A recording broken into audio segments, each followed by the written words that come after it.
जय मां अम्बे, जय जगदम्बे, जय मां भवानी। महाकाल्यै नमः, महालक्ष्म्यै नमः, महासरस्वत्यै नमो नमः। त्रिगुणात्मिका शक्तिः महादेव्यै नमो नमः। ओम महादेव्यै नमो नमः। प्रियजनों, आज के इस साधना भाग में हम पुनः भगवती के अष्टोत्तर शतनाम स्तोत्र का पाठ जाप करने वाले हैं। पूर्व के स्तोत्र विवरण में हमने सुना था कि कैसे सप्त श्लोकी से सप्तशती का निर्माण किया गया।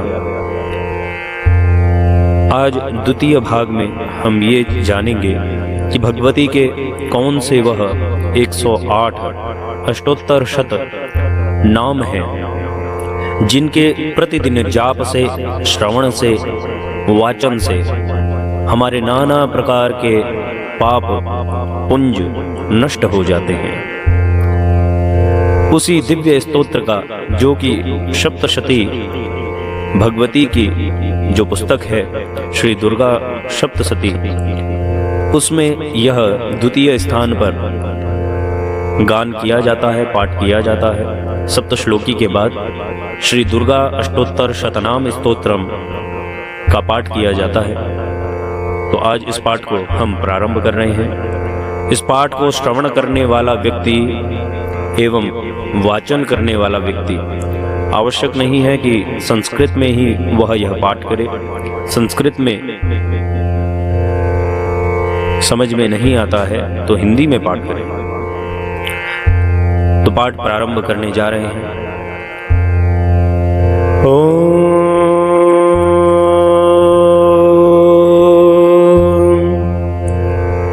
श्री दुर्गाष्टोत्तर शतनाम स्तोत्रम। ईश्वरवाच शतनाम प्रवक्ष्यामि शृणुष्व कमलानने। यस्य प्रसाद मात्रेण दुर्गा प्रीता भवेत् सती। ओम सती साध्वी भवप्रीता भवानी भवमोचनी। आर्या दुर्गा जया चाध्य त्रिनेत्रशूलधारिणी।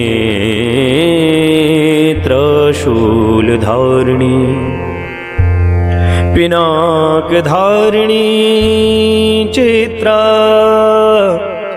चंडघंटा महातपाः। मनोबुद्धिर्हंकारा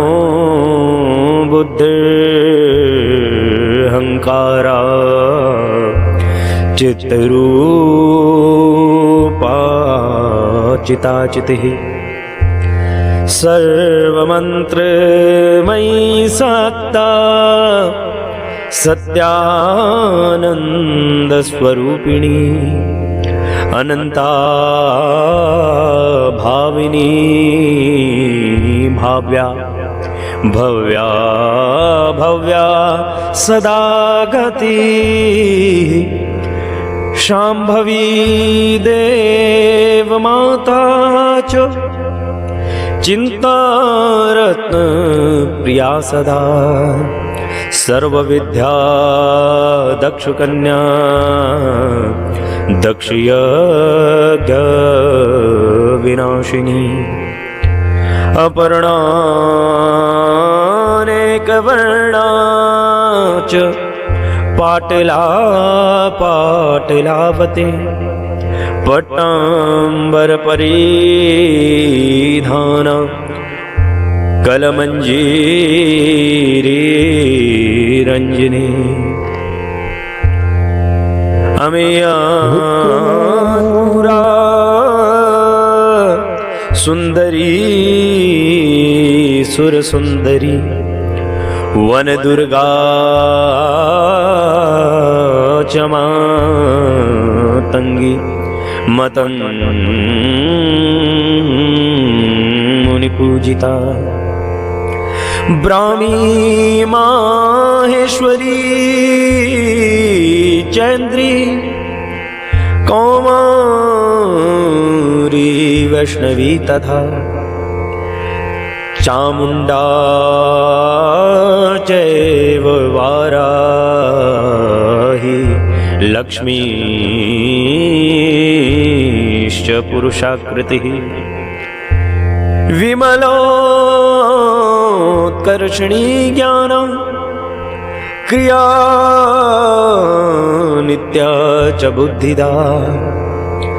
बहुला बहुल प्रेमा सर्ववाहन वाहना। निशुम्भ शुम्भ हननी महिषासुरमर्दिनी। मधुकैटभ हन्त्री च चण्डमुण्ड विनाशिनी। सर्वासुर विनाशा च सर्वदानवघातिनी। सर्वशास्त्र मयि सत्या सर्वास्त्रधारिणी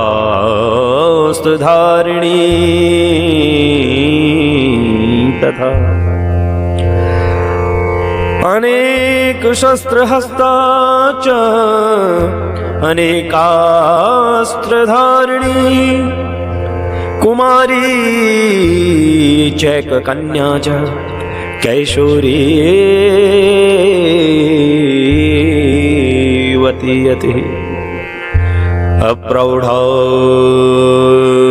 चैव प्रौढ़ा च वृद्धमाता बलप्रदा। महोदरी मुक्तकेशी घोररूपा महाबला। अग्निज्वाला रौद्रमुखी कालरात्रे तपस्विनी। नारायणी भद्रकाली विष्णुमाया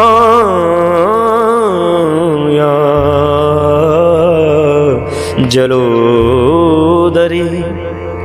शिवदूती कराली च अनंता परमेश्वरी। कात्यायनी च सावित्री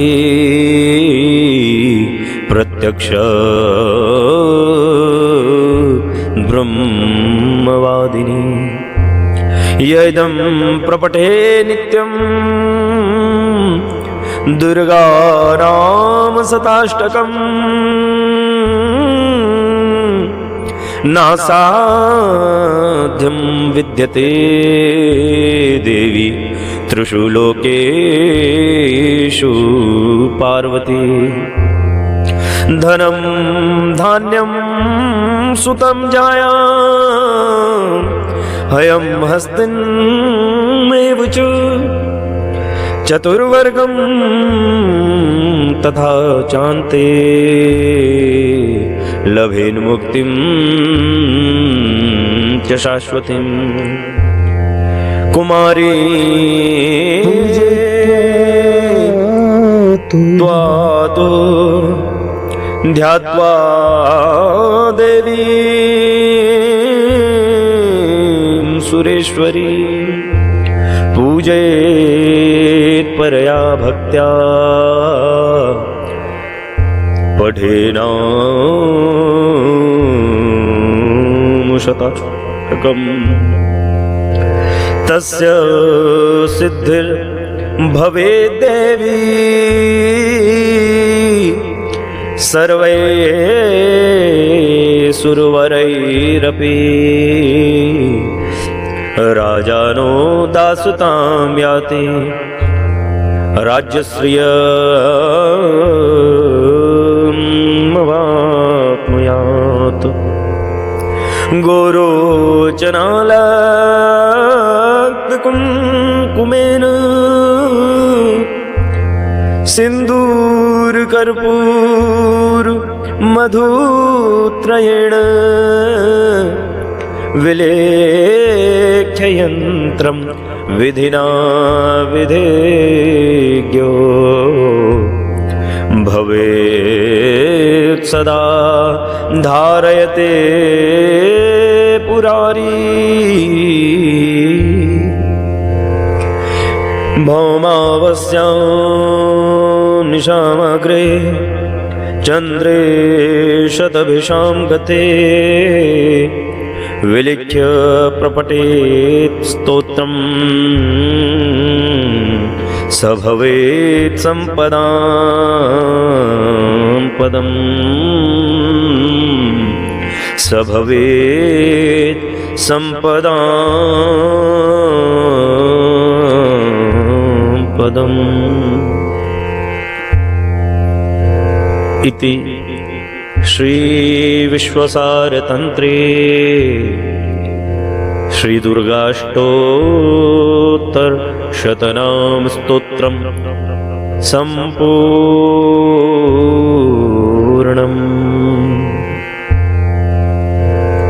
जय मां अम्बे, जय जगदम्बे, जय मां भवानी त्रिगुणात्मिका शक्ति, मां भगवती महाकाली महालक्ष्मी महासरस्वत्यै नमो नमः।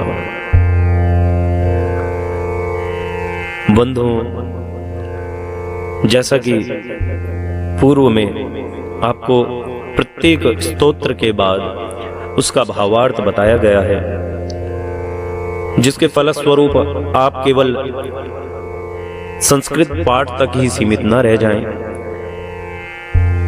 प्यारे,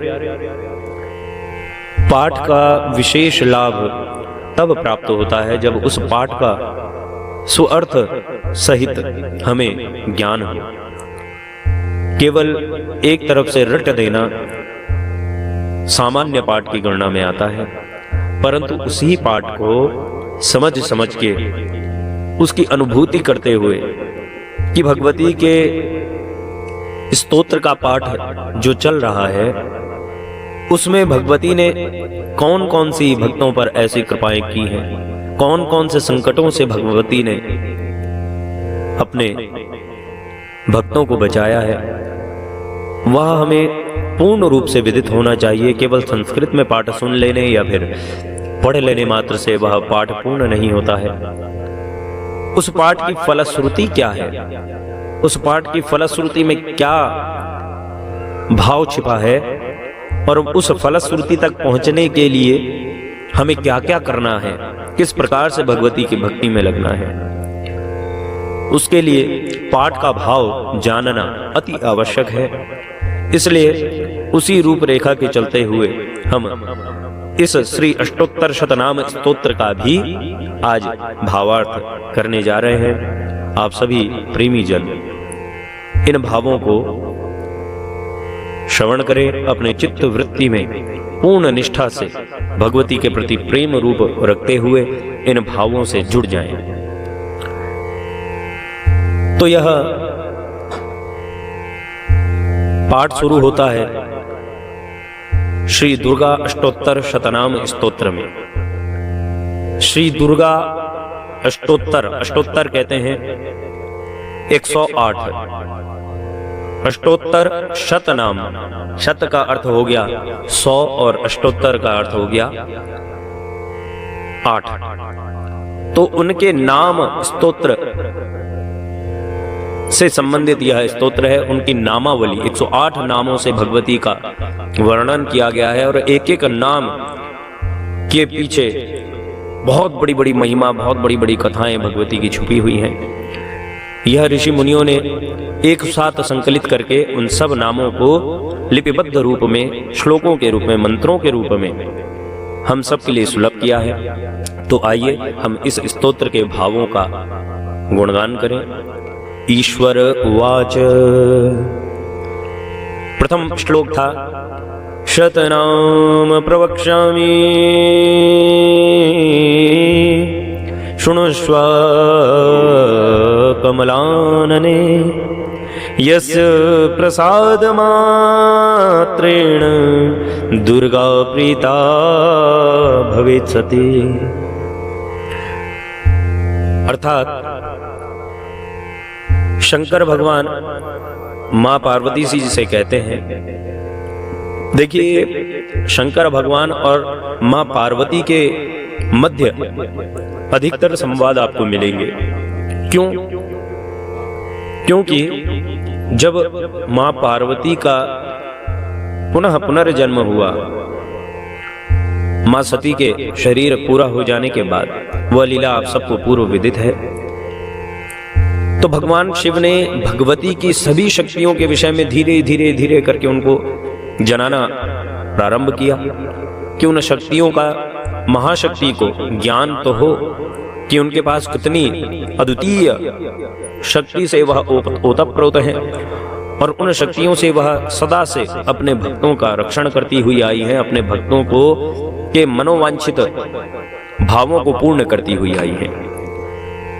तो धीरे धीरे भगवान शिव ने संवादों के माध्यम से भगवती को उन शक्तियों के विषय में बताया। तो आज भी भगवान शिव मां पार्वती से कह रहे हैं कि हे कमलानने शृणुष्व, सुनिए। अब मैं अष्टोत्तर शतनाम का वर्णन करने जा रहा हूं। देवी पार्वती जिनके प्रसाद पाठ श्रवण मात्र से जो तुम्हारा परम साध्वी भगवती दुर्गा का स्वरूप है, कोई भक्त अगर इस स्तोत्र का पाठ करे तो वह भगवती या दुर्गा का जो स्वरूप है तुम्हारा, वह तुरंत प्रसन्न हो जाता है उस पाठ को सुन के। तो भगवती पार्वती जी के मन में भी बड़ी उत्कंठा हुई कि अच्छा ऐसा भी कोई स्तोत्र है। तो महादेव से प्रार्थना की कि आप कृपा करके अवश्य उस विषय में मुझे बताएं। तो भगवान ने आगे कहा, ओम सती साध्वी भवानी, हे सती साध्वी भवानी, भव प्रीता भवानी भवमोचनी, आर्या दुर्गा जया चाध्या, त्रिनेत्र शूलधारिणी।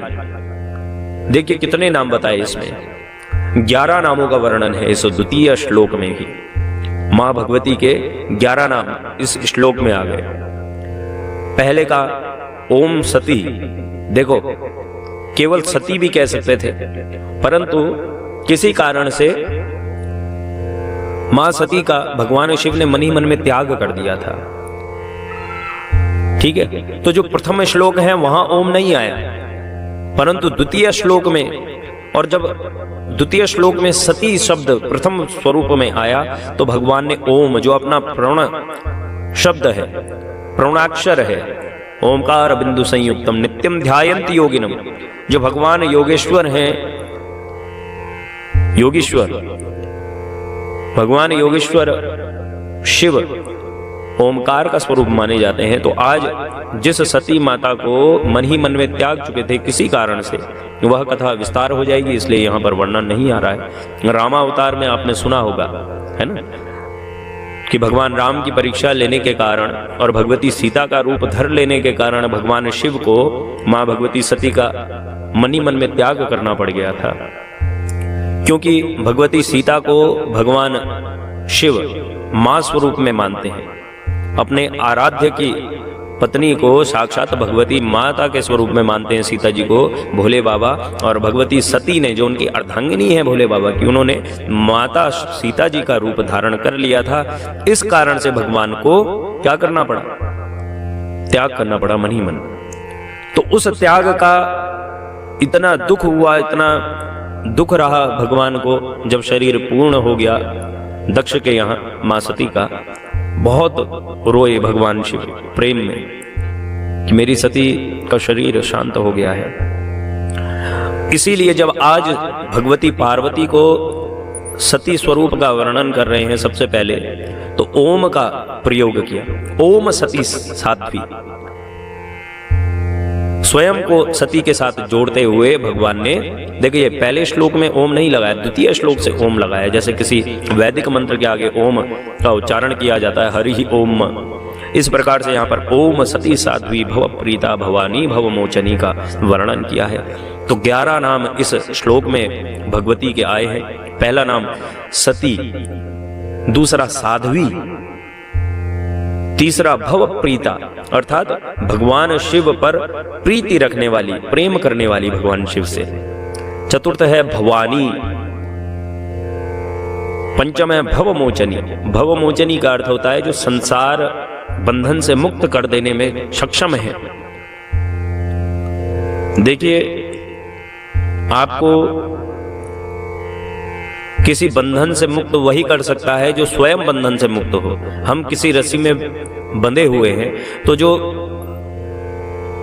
पहले से मुक्त है वही हमें मुक्त कर सकता है। जो हमारे साथ ही बंधा है तो वो हमें कैसे मुक्त करेगा बताइए। तो इसलिए कहा कि भवमोचनी, संसार बंधन से, भव सागर से तार देने वाली, शक्ति रखने वाली भवमोचनी हो। आर्या, आर्यों में श्रेष्ठा हो। दुर्गा, दुर्गति का नाश कर देने वाली दुर्गा हो। जया, जया अर्थात हमेशा हर कार्य में जय प्राप्त कर देने वाली हो। आद्या, आद्या का अर्थ है पुरातन हो, कब से हो कोई अनुमान नहीं लगा सकता है, ब्रह्मांड से पहले की हो। त्रिनेत्रा, जैसे मैं त्रिनेत्रधारी हूं ऐसे ही आप भी त्रिनेत्रा हैं। त्रिशूल धारिणी, शूल धारिणी, शूल जैसे मैं त्रिशूल धारण करता हूं ऐसी आप भी त्रिशूल धारण कर देने वाली है। तृतीय श्लोक में कहा पिनाक धारिणी चित्रा चंड घंटा महातपाह मनोबुद्धिरहंकारा चित्त रूपा चिताचिते। यहां भी इसी प्रकार से नामों का वर्णन किया। पिनाकिनी, पिनाक धारिणी, चित्रा, चंड घंटा। चंड घंटा का अर्थ होता है प्रचंड स्वर से घंटनाद कर देने वाली। जब राक्षस हजारों करोड़ों की संख्या में आगे आए और भगवती का एक स्वरूप देख के सब हंसने लगे कि ये अकेली अबला नारी हमें क्या हराएगी, तो मां भगवती के हाथ में जो घंटी थी, जैसे भगवान शिव अपने यज्ञोपवीत में भी 3 घंटियां लटकाते हैं, ऐसी मां भगवती के हाथ में भी घंटी थी। तो उस घंटी का ऐसा प्रचंड स्वर मां भगवती ने निकाला कि आधे से ज्यादा सेना तो उसके स्वर से ही मूर्छित हो गई, मर गए सब राक्षस। ऐसा प्रचंड स्वर घंटनाद कर देने वाली चंड घंटा कहा गया कि जो अपने घंटवादन से ही राक्षसों के मूर्छा लाने में जो सक्षम हो, ऐसी भगवती। फिर कहा महातपाह, भारी तपस्या करने वाली, निरंतर तप में बैठने वाली मां भगवती। मन, देखो मन भी मां भगवती के रूप में एक नाम आया है, मन, मनोबुद्धिर अहंकार अर्थात मन, मनन शक्ति जो है वह भी भगवती का स्वरूप है। बुद्धि अर्थात बोध शक्ति जो है वह भी भगवती का स्वरूप है। अहंकार, जो अहंकार है अहमता का स्वरूप। देखिए त्रिगुणात्मक शक्ति कहते हैं ना, तो अहंकार क्या है, तामस स्वरूप है। तो भगवती के भी 3 स्वरूप हैं, तीनों गुणों से ओतप्रोत है, सत्व, रजस और तमस। तीनों गुणों से ओतप्रोत मां भगवती है। तो अहंकार भी एक प्रकार का तामस भाव उनका जागृत रहता है। अहमता का आश्रय जो लेता है, मैं करने वालों के अंदर भी भगवती है, वो विस्मयात्मिका भगवती के स्वरूप में है। देखो विद्या और अविद्या दोनों हैं भगवती का स्वरूप। विद्या स्वरूप में वो तार देती हैं और अविद्या स्वरूप में वो बर्बाद कर देती हैं। जिस पे कृपा दृष्टि रखनी है उसे विद्या रूप में प्राप्त होती है, और जिस पे कुपित हो जाती हैं उस पे अविद्या स्वरूप में वास हो जाता है ना। रावण के पास सब कुछ था, कौन सा ऐश्वर्य ऐसा नहीं था, इंद्रलोक से अधिक ऐश्वर्य रावण के पास था। अरे देवताओं को, इंद्रों को, इंद्र जैसे देवता को, अग्नि जैसे देवता को, तत्वों को अपने यहां बंदी बना दिया था, शनिदेव को अपने यहां बंदी बना दिया था। इतना सक्षम है, सोने की लंका है जिसके पास। परंतु एक अविद्या बुद्धि ऐसी प्रकट हुई, जब भगवती उनसे कुपित हुई तो अविद्या स्वरूप में वहां वास कर दिया, तो सब नष्ट हो गया ना। तो इसी प्रकार से चित्त रूपा, चित्त जो हमारा चित्त है, चित्त चैतन्य सकल घट माही कहा जाता है ना, तो चित्त स्वरूपा भी भगवती का ही स्वरूप है। चिता है ना, चित्त और चिता दोनों के दोनों स्वरूप में भगवान भगवती ही है। चिति ही का अर्थ होता है चेतना। चेतना सामान्य अर्थ में आप आत्मस्वरूप भी समझ सकते हैं। चेतना गई तो शरीर किसी काम का नहीं, आत्मा गई तो शरीर किसी काम का नहीं। चेतना अर्थात जो इसे चला फिर आ रहा है इस शरीर को। तो इस प्रकार से इस तृतीय श्लोक में भी भगवती के नामों का वर्णन है। 108 नाम पूरे होने, 21 नाम इस तृतीय श्लोक तक आ गए हैं। चतुर्थ श्लोक में कहा सर्वमंत्रमयी सत्ता सत्यानंद स्वरूपिणी अनंता भाविनी भाव्या भव्या भव्या सदा गति। सर्वमंत्रमयी, सर्वमंत्रमयी अर्थात वेदों में जितने भी मंत्र हैं उन सबको बोलने में शक्ति लग रही है ना, उन सब में शक्ति का वास है। सत्ता अर्थात सत स्वरूपा, जितने भी सत कार्य हैं उनमें भगवती का ही स्वरूप विराजमान है।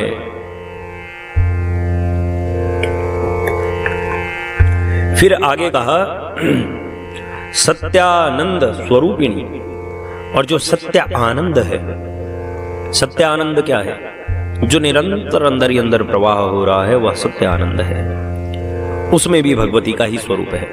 अनंता भाविनी भाव्या, अनंता अर्थात जिनके स्वरूप का कहीं अंत नहीं है, जहां जाओ वहां भगवती का गुणगान मिलेगा। इस देश में रहो, परदेश में रहो, जिस देश में रहो, जिस वेश में रहो, हर जगह भगवती की कृपा है। कहीं भी आप उस कृपा से बच के नहीं जा सकते, चाहे आप माने चाहे ना माने। भाविनी, भाविनी का अर्थ है सबको उत्पन्न कर देने वाली, सबको उत्पन्न करने वाली भी शक्ति है, मातृ शक्ति है ना भाई। जन्म देने की शक्ति किसे है बताइए? पुरुष में नहीं है।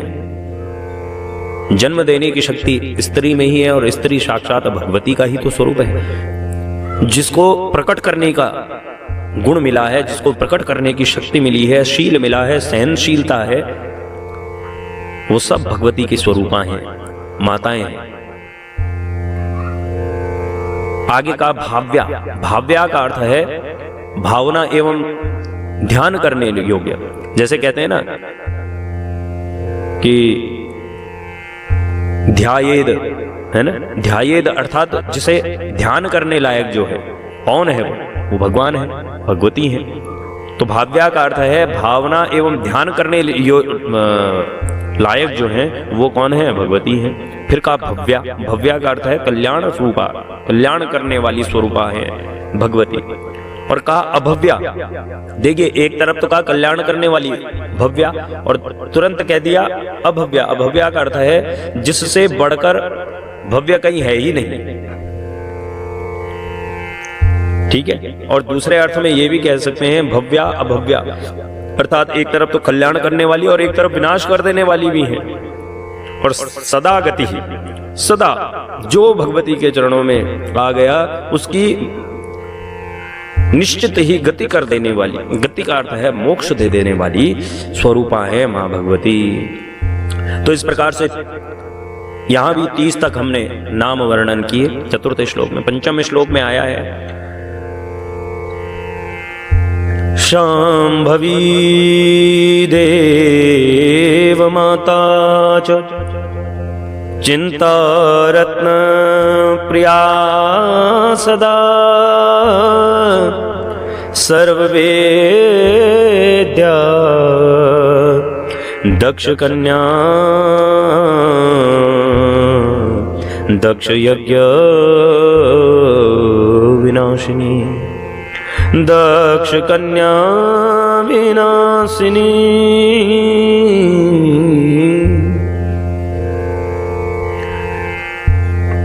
37 तक के नाम यहाँ भी आए हैं, 7 नाम इस पंचम श्लोक में कहे गए हैं।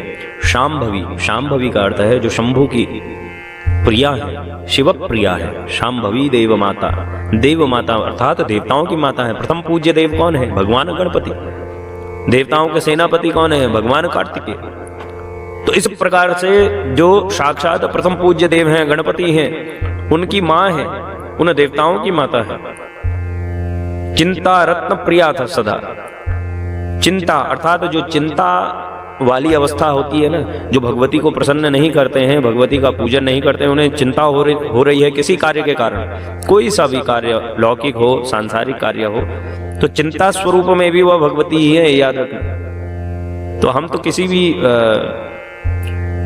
तरह से मुक्त हैं ही नहीं, भगवती की शरण में ही हैं। तो भैया जो अन्य कारण है, उन अन्य कारणों में क्यों पड़े? जो भगवती को प्रिय कारण है, लाभकारी तो यही है कि उन प्रिय कारणों में हम लग जाएं। तो रत्न प्रिया भी कहा कि जितने भी संसार में रत्न हैं, बहुमूल्य वस्तुएं हैं, सब की सब क्या हैं? भगवती की शरण में है, रत्न प्रिया। सर्व विद्या, सर्व विद्या भी हमने आपसे कहा कि विद्या और अविद्या, देखिए भगवान नारायण की भी दो माया है, अविद्या माया और विद्या माया, ठीक है। तो एक माया से तो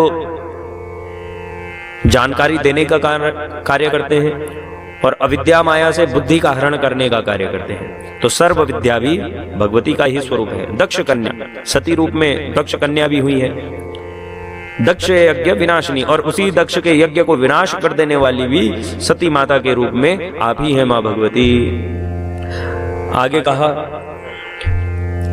अवर्णानेक वर्णा च पाटला पाटलावती पट्टांबर परिधाना कलमंजीर रंजनी।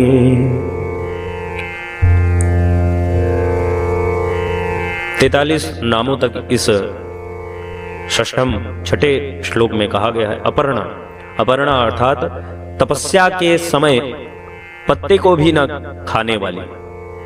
भाई हम लोग अगर एक दिन का व्रत रखते हैं सामान्य तौर पे, तो देखा जाए कई लोग प्रायः जो साधक बनना चाहते हैं, प्रयास ये करना चाहिए कि व्रत के दिन तो बिल्कुल ही अल्पाहार हो जाए। परंतु प्रायः हम लोगों के साथ क्या घटनाएं घटती हैं कि किसी मजबूरी के कारण व्रत तो रख लेते हैं, देखा देखी हो गया, या किसी को दिखाने के लिए हो गया, या किसी कष्ट के कारण से हो गया, किन्हीं विप्र देवता ब्राह्मण देवता ने कोई उपाय बता दिया, तो उन कारणों से हम व्रत तो रख लेते हैं। परंतु उस व्रत को रखने के बाद जितना हम प्रायः और दिनों में भोजन इत्यादि पाते हैं, खाते हैं, उससे अधिक अगले व्रत के दिन हम फल आदि जितने भी फलाहारी वस्तुएं होती हैं उनका भक्षण कर लेते हैं। तो फलाहार की जगह हो जाता है फुलाहार, है ना। जबकि रखना क्या था? फलाहार। कि भाई चलो ठीक है, अगर क्षमता है 4 फल खाने की तो केवल 1 खा के कार्य चलाएं, ताकि किसी भी प्रकार का कोई आलस्य शरीर में न बने। और जो तरंग भगवती के चरणों में लगी रहनी चाहिए वो निरंतर चलती रहे। पेट की तरफ ध्यान न जाए, पीठ की तरफ ध्यान जाए। जो भगवती की चौकी सजी है, भगवती का दरबार सजा है, उसकी तरफ ध्यान जाए। परंतु इसका बिल्कुल विपरीत हम कार्य करते हैं, और इसलिए अपर्णा नाम आया। दूसरा नाम है अनेक वर्णा, अर्थात अनेक रंगों वाली। दुर्गा नवरात्रि हम लोग प्रायः मनाते हैं।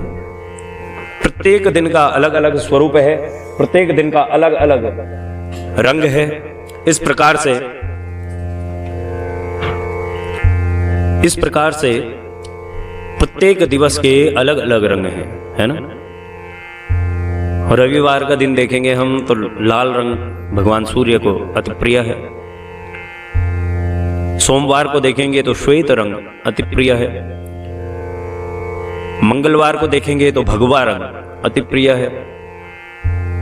बुध को देखें तो हरित प्रिय कहा गया है बुध को, गणपति का दिन है। बृहस्पति को पीत वर्ण पीला रंग अति प्रिय है। शुक्र को देखें तो श्वेत और आसमानी श्वेत नील वर्ण शुक्र को पसंद है, और शनि को तो काला नीला ये सब पसंद है। बिल्कुल ऐसे ही नवरात्रियों की जो 9 माताएं हैं, नव दुर्गा हैं, नव दुर्गा प्रकीर्तिता कहते हैं, उत्तान्येतानि नामानि नव दुर्गा प्रकीर्तिता। जो 9 दुर्गाओं के रूप में 9 माताएं विराजमान हैं, उन 9 माताओं के भी अलग अलग स्वरूप हैं। प्रथमम शैलपुत्री च, द्वितीयम ब्रह्मचारिणी, तृतीयम चंद्रघंटेति, कूष्मांडेति, चतुर्थकम।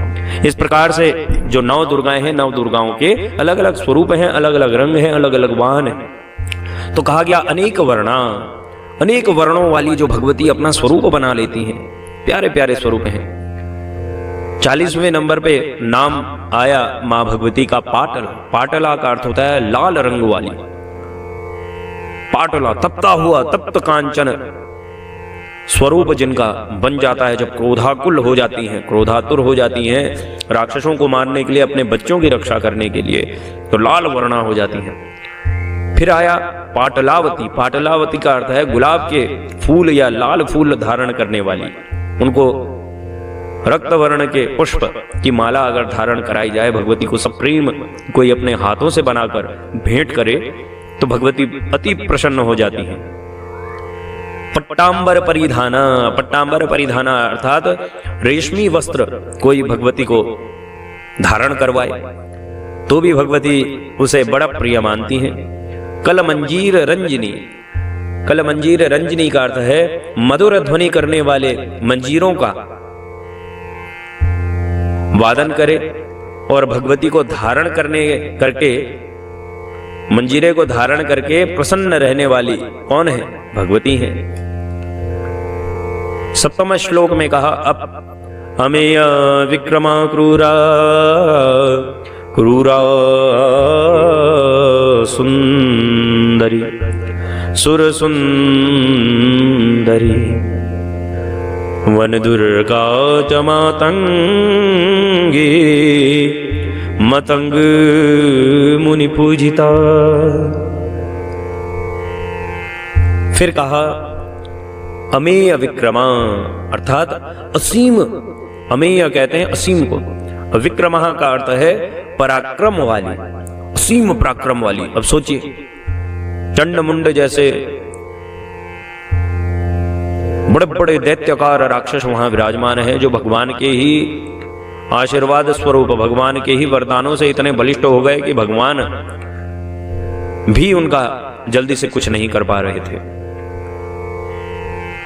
और देखने में प्रारंभ में उन्हें लगा कि ये सामान्य पार्वती तो है, सामान्य स्त्री ही तो है, परंतु जब युद्ध काल हुआ तो भगवती की गर्जना ऐसी भयंकर हुई कि सब राक्षसों के अस्त व्यस्त स्वरूप हो गए। और जब अपना छिन्न मस्तका रूप दिखाया, महाकाली का रूप दिखाया, भैरवी का रूप दिखाया, तो कोई दाएं भागा, कोई बाएं भागा, कोई भी नहीं बच पाया। तो ऐसी असीम पराक्रम वाली है मां भगवती। क्रूरा, क्रूरा अर्थात दैत्यों के लिए तो अति कठोर है। जो राक्षस हैं, जो राक्षस सामान्य पुरुषों को सताने वाले हैं, मां भगवती के बच्चों को सताने वाले हैं, उनके लिए तो अति क्रूर है, उन पे बिल्कुल भी तरस नहीं खाती। अभी बताया ना, छिन्न मस्तका बन के सबकी गर्दनें काट काट के सबका रक्तपान कर लेने वाली हैं, ऐसी मातंगी हैं। सुंदरी, और सुंदरता में अगर कोई वर्णन करे तो उनसे सुंदर कोई और है ही नहीं, इतनी प्यारी है, इतना प्यारा स्वरूप है। सज धज कर बैठी मां मंद मंद मुस्काए, कोई नजर उतारो मैया की, शेरा वाली को नजर ना लग जाए। देखिए भक्तों ने कितने प्यारे प्यारे भाव प्रकट किए। तो सुंदरी, सुर सुंदरी, देवताओं में भी कोई किसी देवता की अर्धांगिनी इतनी सुंदर है ही नहीं, ना हो सकती, भूतो न भविष्य, इतनी प्यारी दिखती है। वन दुर्गा, वन दुर्गा अर्थात वन में रहने वाली जितनी वस्तुएं हैं वह सब भगवती को प्रिय है, और भगवती भी वन स्वरूपा बन के वन दुर्गा के रूप में पूजित मानी जाती है। मातंगी, मतंग मुनि पूजिता, मतंग मुनि के द्वारा जिनको पूजित किया गया है वह है भगवती। 50 नामों तक यहाँ पूजन किया गया है मां भगवती के नामावली का। अष्टम श्लोक में कहा गया ब्राह्मी माहेश्वरी चैन्द्री कौमारी वैष्णवी तथा चामुंडा चैव वाराही लक्ष्मीश्च पुरुषाकृति। इसी प्रकार से ब्राह्मी माहेश्वरी ऐन्द्री कौमारी वैष्णवी चामुंडा वाराही लक्ष्मी पुरुषाकृति, इस प्रकार से नाना प्रकार के नामों से भगवती का और भी वर्णन किया गया। आगे नवम भाव में नवम श्लोक में गान किया गया। विमलोत्कर्षणी ज्ञाना क्रिया नित्या च बुद्धिदा बहुला बहुल प्रेमा सर्ववाहन वाहन, अर्थात विमला उत्कर्षणी ज्ञाना क्रिया नित्या बुद्धिदा बहुला बहुल प्रेमा सर्ववाहन वाहना, 68 नाम यहाँ तक गाए गए 9वें श्लोक में। 10वें श्लोक में कहा गया निशुंभ शुंभ हननी महिषासुरमर्दिनी मधुकैटभहन्त्री च चंडमुंड विनाशिनी। तो इस प्रकार से यहाँ भी भगवती के नाना नामावलियों को गान किया गया। निशुंभ शुंभ हननी महिषासुर मर्दिनी, ये सब नाम है भगवती के। मधुकैटभहंत्री चंडमुंड विनाशिनी, आगे भी श्लोक गाए गए। अब वीडियो बहुत अधिक लंबी ना हो जाए, इस कारण से नामावलियों का उच्चारण करते हुए हम आगे बढ़ेंगे। तो इसी प्रकार से अभी तक हमने 72 नामों का उच्चारण कर लिया है। आगे 108 नाम हमें पूर्ण करने हैं, माला पूरी करनी है 108 नामों की। तो 73वें नाम से हम पुनः प्रारंभ करते हैं और नामावली तक 108 नामों को हम उच्चारण करते हैं। हम रुकेंगे सीधा जो फलश्रुति है, फलश्रुति में आकर हम विस्तार से वर्णन करेंगे। तो नामावली हम पुनः प्रारंभ करते हैं। 73वें नाम में आया सर्वासुर विनाशा सर्वदानवघातिनी सर्वशास्त्रमयी सत्या सर्वास्त्रधारिणी अनेक शस्त्रहस्ता अनेकास्त्रधारिणी कुमारी एक कन्या कैशोरी युवती यति अप्रौढ़ा प्रौढ़ा वृद्ध माता बलप्रदा महोदरी मुक्तकेशी घोर रूपा महाबला अग्निज्वाला रौद्रमुखी कालरात्रि तपस्विनी नारायणी भद्रकाली विष्णुमाया जलोदरी। 101वां नाम है शिवदूती कराली अनंता परमेश्वरी कात्यायनी सावित्री प्रत्यक्षा ब्रह्मवादिनी। तो ये 108 नाम हमने पूर्ण किए हैं। 108 नामों के बाद आती है फलश्रुति। देखिए, फलश्रुति का बहुत बड़ा विशेष महत्व है। फलश्रुति का अर्थ होता है कि इन पाठों को, इन नामावलियों को श्रवण करने वाला, वाचन करने वाला, पूर्ण श्रद्धा से इनका मनन करने वाला जब 108 नामों को सुन लेता है या वाचन कर लेता है तो कम से कम 21 बार इस पाठ का पाठ किया जाए, और अधिक से अधिक तो फिर हजारों लाखों करोड़ों हो सकते हैं, परंतु सामान्य रूप में कम से कम 108 बार तो किया जाए। तो उसके बाद उस व्यक्ति को क्या क्या प्राप्ति होती है उसका वर्णन आगे आएगा। यदम प्रपटे नित्यम दुर्गानाम शताष्टकम नासाध्यम विद्यते देवी त्रिषु लोकेषु पार्वती। भगवती पार्वती से भगवान शिव कह रहे हैं कि देवी पार्वती, तुम इस स्तोत्र को, स्तोत्र शतनाम स्तोत्र जो तुम्हारा है, इस स्तोत्र को तुम सामान्य मत समझना।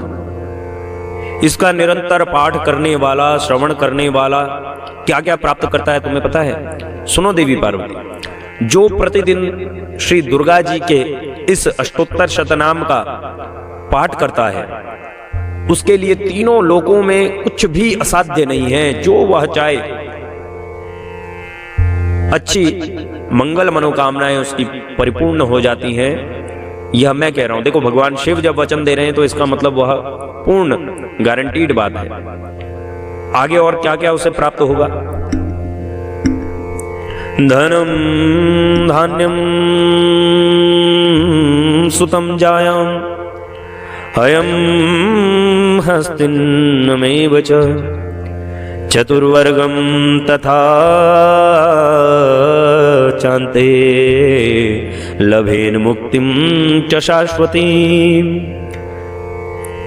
धनम धान्यम, धनम धान्यम का अर्थ है जो व्यक्ति इस स्तोत्र का निरंतर पाठ या श्रवण करे सुबह और शाम, यह जैसा उसका भाव जागृत हो रहा है उस प्रकार से कर ले, तो उसे क्या क्या प्राप्त होगा? सर्वप्रथम तो धन। धन के कारण से हम लोग बहुत कुछ करते हैं, है ना? तो यहाँ पे कहा वो भी उसे प्राप्त होगा। धनम धान्यम, धान्यम का अर्थ है अन्न इत्यादि जो भी है। अन्न की कभी उस व्यक्ति को कमी नहीं होगी, धन की कभी कमी नहीं होगी। सुतम अर्थात पुत्र पौत्रादियों की वंश वृद्धि उसकी होती ही रहेगी, और जो अच्छे वंश हैं उसकी अच्छे से वंशावली चलेगी। जायाम अर्थात स्त्री, स्त्रियों की कभी वहां उनके घर में कोई कमी नहीं होगी। हयम हस्तिनमेव च, अब पूर्व काल में यह गाया गया है भगवान शिव के द्वारा, तो उस समय के वाहनों के अनुसार हयम हस्तिन अर्थात घोड़ा, हाथी इत्यादि जो भी उस वक्त वाहन स्वरूप में प्रयोग में लाए जाते थे, सामान्य व्यक्ति के बस का वो होता ही नहीं था कि कोई अपने पास घोड़ा रखे, या वो बड़े बड़े जो साहूकार या फिर धनिक लोग होते थे उन्हीं के पास उनकी सेवाएं होती थी। जैसे आज के समय में बड़ी बड़ी गाड़ियां जो हैं वो कुछ गिने चुने धनिक लोगों के पास ही होती हैं, इस प्रकार से आज के समय के अनुसार जो वाहन है, गाड़ियां हैं, जो भी इच्छाएं उनकी हैं वह पूर्ण होगी। हयम हस्तिनमेव च चतुर्वर्गम तथा चान्ते, चतुर्वर्गम का अर्थ है जो चार पुरुषार्थ कहे गए हैं, धर्म अर्थ काम और मोक्ष। चतुर्वर्गम उन्हीं को कहा गया है। चतुष्टय, धर्म चतुष्टय जो कहे गए हैं, धर्म अर्थ काम मोक्ष, अंत में मोक्ष की भी प्राप्ति अवश्य होगी, अवश्य होगी, अवश्य होगी। भगवान शिव कह रहे हैं मुक्ति भी प्राप्त कर देता है यह भगवती का चरित्र। आगे का कुमारीम पूजयित्वा तु ध्यात्वा देवीं सुरेश्वरीं पूजयेत परया भक्त्या पठे नाम शताष्टकम्। जब यह पाठ कम से कम पहले तो 21 दिन, 51 दिन या फिर 108 दिन तक जो निरंतर पाठ कर ले, उसके बाद कुमारिका पूजन, कुमारिका पूजन अर्थात जो छोटी छोटी बालिकाएं होती हैं, मातृ स्वरूपा मानी जाती हैं, तो पहले तो कम से कम 1 बालिका, नहीं तो 3 बालिका, 5 बालिका या फिर 9 बालिका के रूप में उनका पूजन किया जाए, और ये तो जितनी भी संख्या उनकी हो उनके रूप में उनका पूजन किया जाए। और देवी सुरेश्वरी का ध्यान करके, सुरेश्वरी का ध्यान करके पराभक्ति के साथ उनका पूजन करे। फिर अष्टोत्तर शतनाम का पाठ आरंभ करे। किसी को संकल्प रूप लेना हो तो प्रारंभ में भी यह पूजन करना है, कुमारिका पूजन, और जब उसका संकल्प पूरा हो जाए तो उस दिन भी धूमधाम से उन्हें कुमारिका पूजन करना है। ठीक है। 19वें श्लोक में कहा तस्य सिद्धिर भवेद देवी सर्वैहि सुरवरैरपि राजानो दासताम यान्ति राज्यश्रियम वाप्नुयात्। हे देवी, जो ऐसा करता है उसे सब श्रेष्ठ देवताओं से भी सिद्धि प्राप्त होती है। जितने भी श्रेष्ठ देवता हैं वह सब उस पर कृपा करने लगते हैं भगवती के नाम वर्णन गान करने मात्र से। राजा उसके दास हो जाते हैं, राजा उसके आगे हाथ जोड़ के खड़ा होने लगता है। ऐसा प्रभाव, ऐसा तेज उसके मस्तक पे आ जाता है, और वह राज्य लक्ष्मी को प्राप्त कर आनंद की अनुभूति करता है, सेवा कार्यों में लगा रहता है। आगे का गोरोचनालक्त कुमकुमेन सिंदूर कर्पूर मधुत्रयेण विलिख्य यंत्रम विधिना विधिज्ञो भवे सदा धारयते पुरारी। गोरोचना लक्त कुमकुमेन अर्थात गोरोचन लाक्षा, कुमकुम, सिंदूर, कर्पूर और घी अथवा दूध, चीनी और मधु, शहद, इन वस्तुओं को एकत्र करके इनमें विधि पूर्वक यंत्र लिखकर जो विधिज्ञ पुरुष सदा उस यंत्र को धारण करता है, इन वस्तुओं से उस यंत्र का निर्माण करे और उस यंत्र को सिद्ध करके भगवती का पुनः अष्टोत्तर शतनाम स्तोत्र का पाठ करके उसको धारण कर ले, वह शिव के तुल्य मोक्ष रूप हो जाता है। जैसे भगवान शिव परमानंद में सदा विलीन रहते हैं, ऐसे ही वह व्यक्ति जो उसकी सद्भावनाएं कामनाएं हों भगवती के चरणों में लगने लायक, वह तुरंत ही सबके सब सफल होने लगते हैं। भगवान शिव कह रहे हैं साक्षात, अपने अंदर का राज कौन बताएगा बताइए, पर भगवान शिव तो है ना भोलेनाथ, सब बता देते हैं। अंतिम जो इस स्तोत्र का श्लोक आया उसमें कहा गया यंत्र को लिखने का क्या तरीका है, उसमें बताया गया है भौमावस्या निशामग्रे चंद्रे शतभिषां गते विलिख्य प्रपठेत स्तोत्रम स भवेत संपदां पदम। भौमावस्याम निशामग्रे अर्थात भौमावती अमावस्या की, भौमावती को कहते हैं मंगलवार की जो अमावस्या पड़ती है उसकी आधी रात्रि में जब चंद्रमा शतभिषा नक्षत्र पर हो उस समय इस स्तोत्र को लिखकर जो इसका पाठ करता है वह संपत्तिशाली होता है। देखिए दिवस भी बता दिया गया है, जो अगर आप लोगों को यह पता ना लग पाए कि भाई मंगलवार की अमावस्या, तो चलो पता लग जाएगी, परंतु शतभिषा नक्षत्र पे चंद्रमा कब आ रहे हैं उस समय पे इस यंत्र को सिद्ध किया जाता है। तो कोई भी विप्र देवता, ब्राह्मण देवता जो भी आपके निकट सुलभ हो, उनसे हाथ जोड़कर प्रार्थना पूर्वक और उनके लायक दक्षिणा, उनको प्रसन्न करने लायक दक्षिणा देकर उनसे यह प्रश्न आप पूछ सकते हैं कि हे विप्रदेव, हे ब्राह्मण देवता, ये दिवस कब पड़ रहा है, कृपा करके हमें बताएं। तो इसकी तैयारी पहले से कर लें। ये नहीं कि एक दिन पहले पूछा जा रहा है और तब जाके, पहले से खूब अच्छे से मन बनाइए, खूब अच्छे से पाठ करते रहिए और जिस दिन यह दिवस पड़े उस दिन पे उस रात्रि को यह यंत्र सिद्ध कर दीजिए। इस प्रकार से अवश्य ही आपकी सारी की सारी मनोकामनाएं पूर्ण होने वाली हैं। ये भगवान शिव कह रहे हैं, भगवान शिव इस बात की पुष्टि कर रहे हैं प्यारे। तो भगवान शिव साक्षात ब्रह्म स्वरूप हैं, वेद स्वरूप हैं, तो उनकी बात हमेशा सत्य ही मानी जाएगी। तो इस प्रकार से यह अष्टोत्तर शतनाम स्तोत्र था प्यारे। प्रयास किया कि इस स्तोत्र को सरल से सरल स्वरूप में प्रकट करने का प्रयास किया जाए। जो भगवती ने प्रेरणा दी वह सब आप लोगों के आगे प्रकट किया गया। किसी प्रकार की कोई कमी त्रुटि रह गई हो तो आप लोग अवश्य मुझे अपना